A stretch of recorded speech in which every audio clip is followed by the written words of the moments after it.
నేను చెప్పాలని కోరుతున్నాను, people's eyes have been opened. ఇప్పుడు ప్రజల యొక్క నేత్రాలు తెరవబడ్డాయి. Things are going to change further in the few days.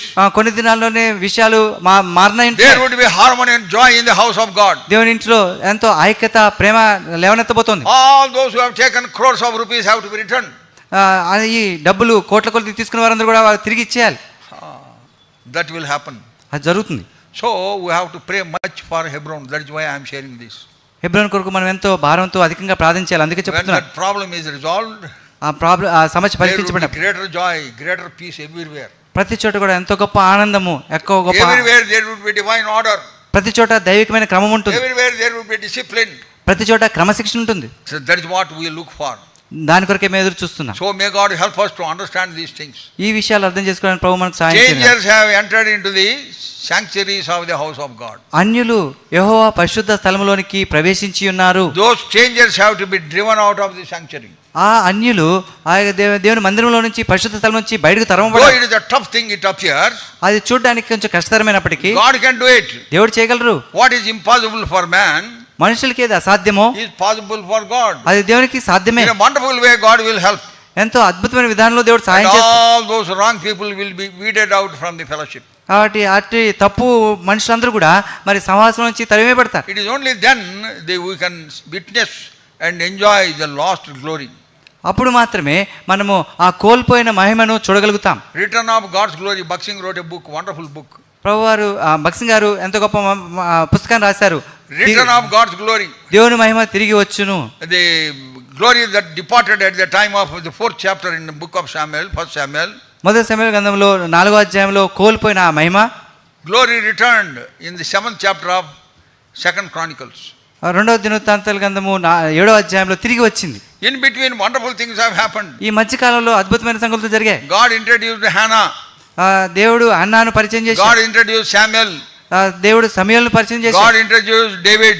దేవుడు దావీదును తీసుకొచ్చాడు. God introduced Solomon. దేవుడు సొలొమోను Each తీసుకొచ్చాడు. one of them has got a wonderful scriptural, spiritual strength, power in them. కాబట్టి వీరందరిలో కూడా ప్రతి ఒక్కరికి వారిలో ఎంతో లేఖనానుసారమైన ఆత్మీయమైన బలాలు ఉన్నాయి. And God used these people and brought that back into the house of God. దేవుడు వీరందరినీ వినియోగించుకొని ఆ కోల్పోయింది తిరిగి తీసుకొచ్చేటట్టుగా చేశారు. So also అదే విధానంలో good times will come to the church. కాబట్టి సంఘానికి మంచి రోజులు రాబోతున్నాయి. And we are praying very much for this. దీని కొరకే మేము ఎంతగానో ప్రార్థిస్తున్నాం. But Lord may heal the wounds. కాబట్టి దేవుడు ఆయన గాయములను మానుపోవాడు. గాయములు మాన్పువాడు. 2nd Chronicles 2వ దినవృత్తాంతాల గ్రంథం chapter 7 7వ అధ్యాయం verse 14. 14వ వచనం. The favorite verse of Brother Bhaksin. భక్సింగ్ గారికి ఎంతో ఇష్టమైన మాట. When there is any trouble ఎప్పుడైనా సమస్య తలెత్తినప్పుడు, caused by people, ప్రజల ద్వారా సమస్య వస్తే he said pray this. ఆయన ఈ ప్రార్థన చేసి చెప్పేవారు. ఎట్లా ప్రార్థన చేయాలి? ఎట్లా ప్రార్థన చేయాలి? Here we have the principle. ఇక్కడ నియమం ఉంది. 2nd Chronicles chapter 7 verse 14. 2వ దినవృత్తాంత గ్రంథం 7వ అధ్యాయం 14వ వచనం. If my people which are called by my name shall humble themselves and pray and seek my face and turn from their wicked ways, then will I hear from heaven and will forgive their sin and will heal their land. నా పేరు పెట్టబడిన నా జనులు తమను తాము తగ్గించుకొని ప్రార్థన చేసి నన్ను వెదకి తమ చెడు మార్గములను విడిచిన యెడల ఆకాశం నుండి నేను వారి ప్రార్థనను విని వారి పాపమును క్షమించి వారి దేశమును స్వస్థపరచుదును. We have to humble ourselves మనం తగ్గించుకోవాలి. and then pray unto him. తర్వాత ఆయన ప్రార్థన చేయాలి. Seek his face in very earnest. ఎంతో తీవ్రంగా ఆయన వెతకాలి. And turn from our wicked ways. మన చెడు మార్గములన్నీ విడిచిపెట్టాలి. We have to leave all those old habits. ఆ పాత అలవాట్లన్నీ వదిలిపెట్టుకోవాలి. And whatever you have been wrong, you should deny and you should come out of them. కాబట్టి ఏదైతే తప్పుడుగా కనపడుతుందో దాన్ని తిరస్కరించి దాని నుంచి బయటికి రావాలి. Then he says, then will I hear from heaven and will forgive their sin and will heal their land. అప్పుడు అంటున్నాడు, అప్పుడు ఆకాశం నుండి నేను వారి ప్రార్థన విని వారి పాపమును క్షమించి వారి దేశమును స్వస్థపరచుదును. Lot of lies were said. అనేక మంది జీవితాలు అలాగా సెట్ చేయబడ్డాయి. Lot of lies have been said. అనేకమైన అబద్ధాలు చెప్పబడ్డాయి. Yeah, all those lies have to be confessed. ఆ అబద్ధాలన్నీ కూడా ఒప్పుకోవాలి.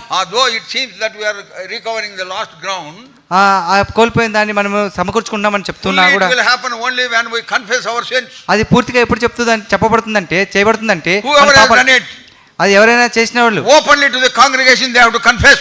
సమాజానికి వారు బహిరంగంగా చెప్పుకోవాలి, Let ఒప్పుకోవాలి. this message go to all those who are hearing this. కాబట్టి వినే వాళ్ళందరికీ ఈ యొక్క వర్తమానం వెళ్తుంది. If you have lied, నువ్వు అబద్ధం చెప్తే you have to confess to the church సంఘానికి నువ్వు చెప్పుకోవాలి, and ask forgiveness from the Lord. ప్రభు దగ్గర నుంచి క్షమాపణ అడగాలి. So there are many people who have told lies. కాబట్టి చాలా మంది ఇక అబద్ధాలు చెప్పారు. It is only then the glory of the Lord will return. అప్పుడే దేవుని యొక్క మహిమ తిరిగి వస్తుంది. And then we enjoy the presence of the Lord in a fuller way as we used to enjoy at that time. ఆ దినాల్లో ఏ రీతిగా అయితే దేవుని యొక్క మహిమను పూర్తిగా అనిపిస్తూ వచ్చితమో ఇప్పుడు కూడా అప్పుడు మనం అట్టి మహిమను తిరిగి We పొందగలుగుతాం. have to guard the church, protect the church. సంఘాన్ని మనము కాపు కాయాలి, సంరక్షించాలి. ఎట్లా? ఎలాగా? No strangers may enter into the sanctuary. ఈ పరిశుద్ధ ఆవరణలోనికి అన్యులు ప్రవేశించకూడదు. Right from the first step in our ministry we have to do that.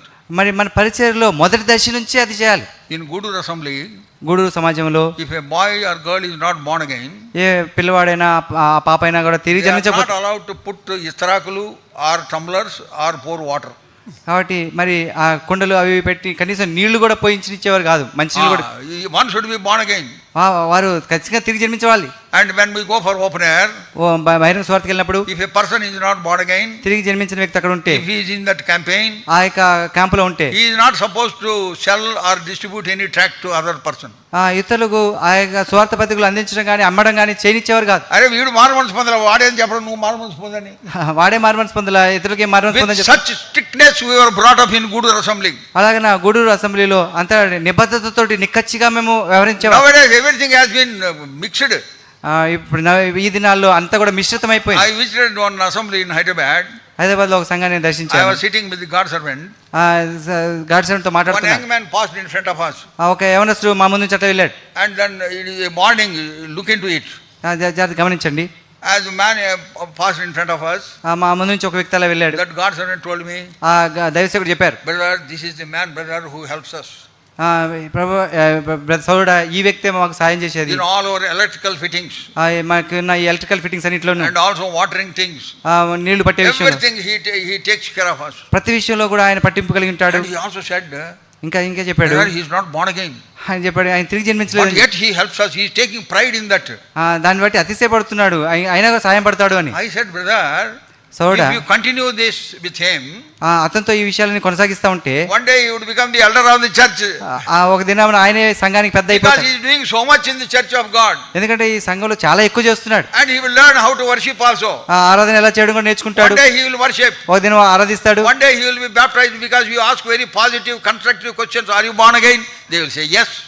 సరే, ఎందుకు ప్రశ్నలు అడుగుతారు కాబట్టి నువ్వు తిరిగి జన్మించావా అంటే తిరిగి జన్మించాను అని చెప్తారు. ప్రశ్నలోనే సమాధానం, ప్రశ్నలోనే సమాధానం. గంగేలు చూపినట్టు ప్రతిదానికి ఊపుతాడు. గంగిరే చూపినప్పుడు తల ఎత్తువాడు. దాన్ని నువ్వు ముంచితివి. తర్వాత నువ్వు ముంచేసాను. తెలుగులో కొట్లాడేటప్పుడు ఒక మాట అంటుంటాడు ఒకడు, ఒరే వాడు నన్ను ముంచినాడు రా అని. కొట్లాడేటప్పుడు ఒక అంటున్నాడు నన్ను ముంచేసాడని. అది చేసినట్టు అది చేసి we have to be very careful in the very beginning. కాబట్టి ఆరంభ దశలోనే, ప్రారంభంలోనే చాలా జాగ్రత్తగా ఉండాలి. Do not entrust any work to the person who is not born again. ఎవరైతే తిరిగి జన్మించరో వారికి మందిరంలో ఏ పని అప్పచెప్పకూడదు. Do not think what will he think if I stop him. ఆపేస్తే ఆయన ఏమనుకుంటాడో. You are doing more damage by allowing him. ఆయన అనుమతించడం ద్వారా ఇంకెక్కువ నష్టం చేస్తున్నట్టు. Make him sit when the leisure time comes and give him the gospel and help him to be born again. సరైన సమయం వచ్చినప్పుడు ఆయనతో పాటు కూర్చొని మాట్లాడి సువార్త చెప్పి ఆయన తిరిగి జన్మించినట్టుగా చెయ్యి. Our Delhi Guduru assembly was very, very strict in these matters. ఈ విషయాల్లో గూడూరు సమాజము ఎంతో నిక్కచ్చిగా ఉండేవారు. That is why Jehoshama used to testify Guduru assembly as the Antioch of old. అందుకనే జోషామాలో గూడూరు అసెంబ్లీ గురించి అది పాత దినాల్లో అంత్యకానిగా చెప్పేవారు. They used to call brother Baksing, brother Jesdas as Chota Baksing. అక్కడ మరి యేసుదాస్ గారిని చిన్న బక్సింగ్ అని చెప్పి పిలిచేవారు. He is full of word of God. ఆయన దేవుని వాక్యం చేత పూర్తిగా నింపబడి discipline. ఎంతో పూర్తి క్రమశిక్షణ. He will never compromise with anything. ఏ విషయంలోనూ రాజీ పడేవాడు కాదు. So we have to be very, very careful. కాబట్టి మనం చాలా చాలా జాగ్రత్తగా ఉండాలి. ఈయన మనవాడండి, ఈయన మనవాడేలే, ఈయన మనవాడు, ఈయన మనవాడు. That is how Barnabas left Paul and went on his own. అలాగే బర్నబా పౌలును వదిలిపెట్టి తన సొంతంగా వెళ్ళిపోయాడు. Mark, John Mark, John Mark Paul said, no, he will not go with us because he left us and went away months. కొన్ని నెలల క్రితం ఆయన మనల్ని విడిచి వెళ్ళిపోయాడు కాబట్టి ఆయన మనతో రాకూడదని చెప్పాడు Paul. John Mark was the relative of Barnabas. ఈ జాన్ మార్కు బర్నబాస్కి relative. Barnabas said, no, he will come with us. బర్నబా అన్నాడు లేదు మనతో పాటు తీసుకెళ్దాం. Paul said he will not go. పౌలు అన్నాడు లేదు ఆయన రాకూడదు అన్నాడు. Paul was too strict, Barnabas was too loose. పౌలు ఎంతో నిక్కచ్చిగా ఉన్నాడు, అయితే బర్నబాస్ లూజ్ పర్వాలేదులే అనుకున్నాడు. Ultimately Barnabas left on his own, taking John Mark. తదుపరి మా జాన్ మార్కు తీసుకొని పౌలును వదిలిపెట్టి వెళ్ళిపోయాడు. And Paul did not go like that. పౌలు అలాగే వెళ్ళలేదు. Church prayed for him and sent him. సంఘము అతనికి ప్రార్థన చేసి Then పంపించారు. afterwards we don't hear anything about Barnabas. తర్వాత మన బర్నబాస్ గురించి ఏమీ కనుక్కోను. So we have to be very strict, maintaining the discipline of the church. Do not ever compromise. కాబట్టి సంఘం యొక్క క్రమశిక్షను మరి కొనసాగించే విషయంలో ఏ విషయంలో కూడాను మరి రాజీ పడకూడదు. Otherwise, slowly and steadily, strangers will enter into the sanctuaries of the house of God. నిదానంగా నిమ్మలంగా ఈ యొక్క అన్యులు పరిశుద్ధ ఆవరణలోకి ప్రవేశించేస్తారు. He never would have confessed of his sins. ఆ యొక్క తన పాపాలను ఎప్పుడు ఒప్పుకోలేదు, ఒప్పుకొనే ఉండడు. అట్లా వస్తే ఎట్లా ఒప్పుకుంటాడు? ఏం చేసినా కానీ he thinks it is okay with him. ఏం చేసినా పర్వాలేదు అనుకుంటాడు. People of that sort are full in the assemblies, many assemblies. చాలా సమాజాల్లో అటువంటి వ్యక్తులు చాలా నిండిపోయారు. So we have to guard our assemblies కాబట్టి మన సంఘాలను కాపాడుకోవాలి from strangers entering into the inner circle. మరి ఆ లోనికి పరిధిలోనికి అన్యులు ప్రవేశించి ఎక్కడ రాజీ పడవద్దు. You may have to incur displeasure with many people. కాబట్టి చాలా విషయాల్లో ఈ విషయాన్ని బట్టి అసంతోషం. Then God will help us. దేవుడు మనకు సహాయపడతారు. Praying towards that and where there would be peace and tranquility in our midst in the days to come. కాబట్టి రాబో దినాల్లో మన మధ్యలో అలాగా సమైక్యత, ప్రేమ, ఐక్యత ఉండాలని ప్రార్థిస్తూ వస్తున్నాం.